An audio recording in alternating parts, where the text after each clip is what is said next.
মালয়েশিয়ার তেরেঙ্গানু প্রদেশে এখন থেকে বৈধ কারণ ছাড়া জুমার নামাজ না পড়লে মুসলিম পুরুষদের জন্য সর্বোচ্চ ২ বছর কারাদণ্ড অথবা ৩,০০০ রিঙ্গিত প্রায় ৭০,০০০ টাকা জরিমানা হতে পারে।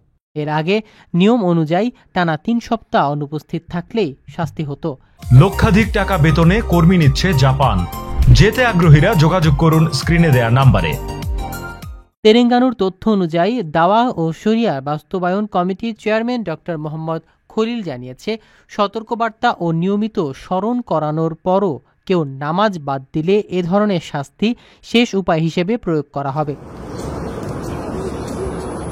রাজ্য জুড়ে মসজিদ প্রাঙ্গণে সতর্কতামূলক ব্যানার টানানো হচ্ছে, যাতে সবাই মিলে বুঝতে পারে জুমার নামাজ আদায়ে ধর্মীয় গুরুত্ব কতটা।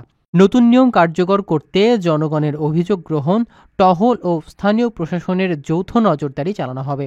ডক্টর খলিল বলেন, সংশোধিত শরিয়া ক্রিমিনাল অপরাধ আইন অনুযায়ী এখন একবার নামাজ মিস করলেও শাস্তির আওতায় আসা সম্ভব।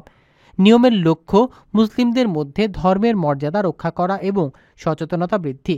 এভাবে প্রত্যাহিক ধর্মীয় কর্তব্য পালনে সবাইকে অনুরোধ করা হচ্ছে।